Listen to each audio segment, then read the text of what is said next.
Today I'll be showing you this Memento Mori circuit board coin that I designed.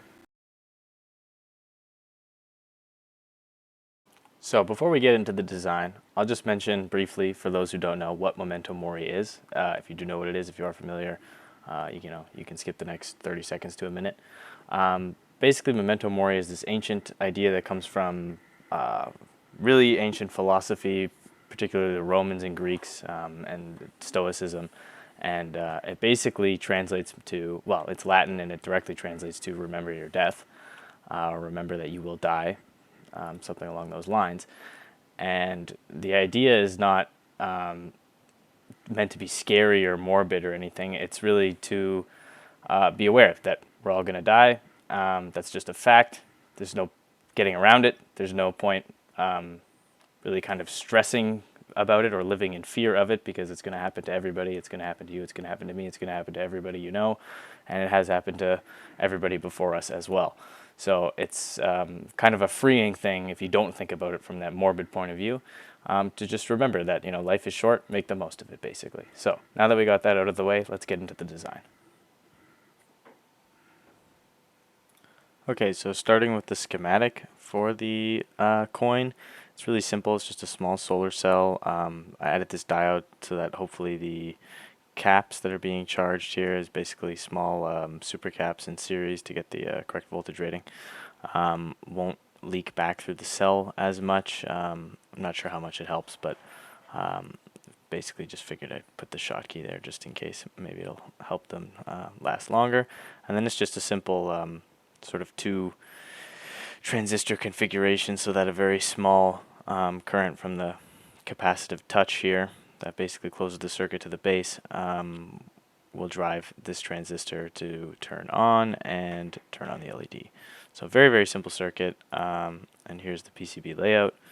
It's just a coin, basically a circle, some silk screen text and the images, of course, and the copper skull pad, as well as around the edges, so that basically the capacitive touch is from the edge of the coin to the skull, and it's pretty hard not to touch, make contact with this edge as you're holding it, just because your finger will kind of overlap the edge.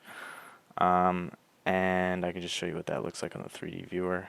So yep, you can see.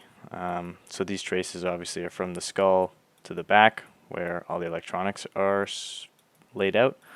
The reason I did that was so that I would at least have one face of the coin that is completely flat.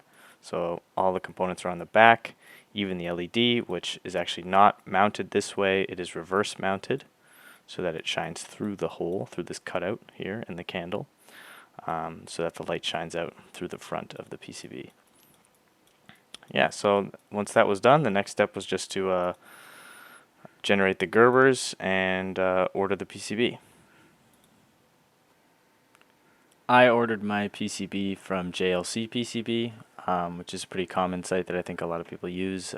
They're not sponsoring this video or anything, unfortunately, but they work really well. I've never had an issue with them, and it's really quite an easy process to do. So you can just go to their site and basically add your Gerber files in a zip folder, of course.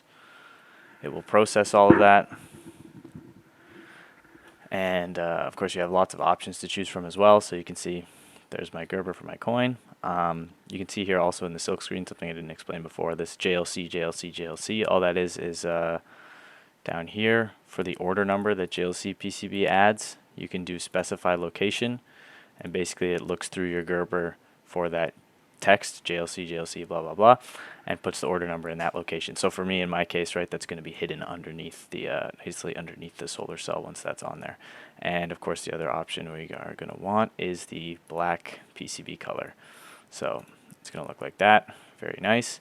And you can see it's, very cheap. I mean, they seem to have applied a discount here, but it's really good value. Like, this is for 5 of them, of course, and basically your biggest cost is going to be shipping depending on where you are, and you just save to cart, and away you go, and wait for it to show up. And usually, in my experience, I'm in Canada, and it hasn't taken very long for them to do it.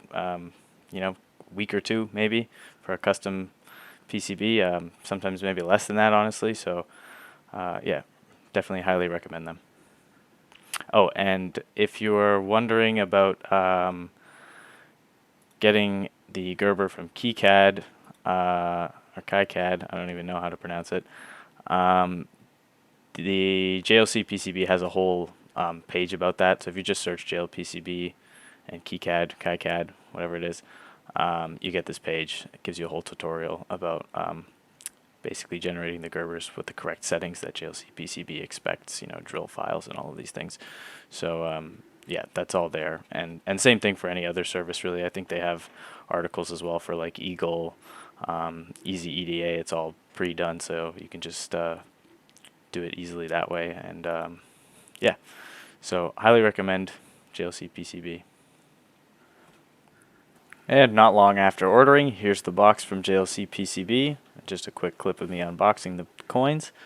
And you can see everything's like packaged pretty nicely, and the 5 coins came without too much delay or anything, and quite happy with how they turned out.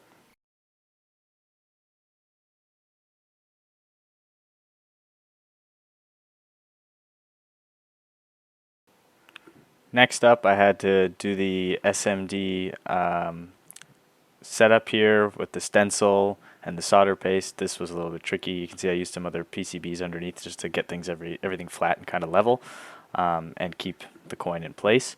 A little bit tricky. Took a little bit of a doing and sort of rework and everything. Not something I've done a lot of, but ended up working out quite well. So I'll just let the clip play, and you can see kind of some of the pieces of the process.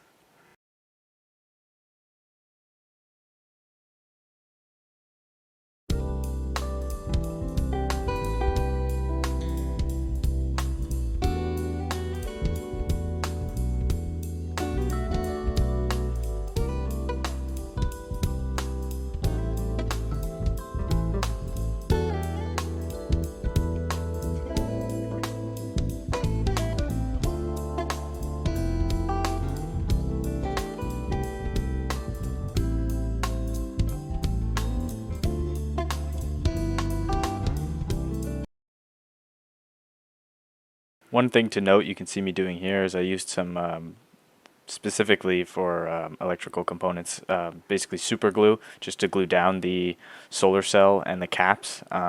Very small dabs of the glue to get on there so that it doesn't affect the connection points or anything, but just so that the components don't drift as much when I'm doing the reflow.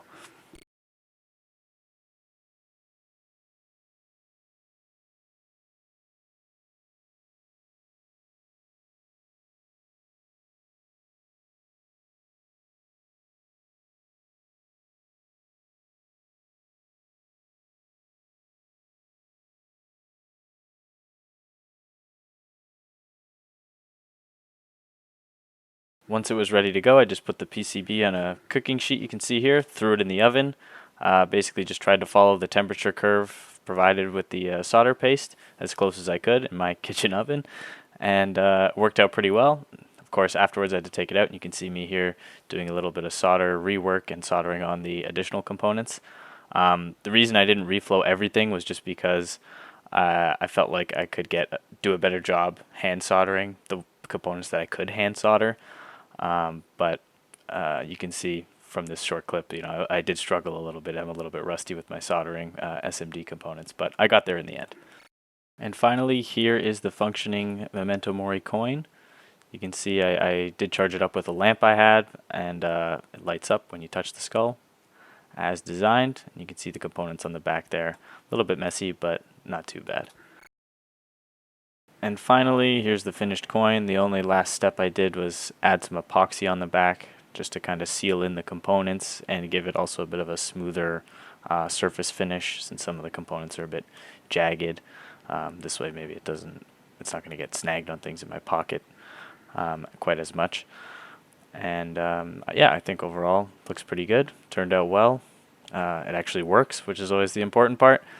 And the only other thing I did was 3D print this small little box here, sort of like a jewelry box with the same skull on the outside that the coin fits into, basically just for storage, and thought it was decorative and nice, with some felt on the inside there as well. But yeah, that's my Memento Mori coin, my circuit board Memento Mori coin, and I hope you enjoyed. And thanks for watching.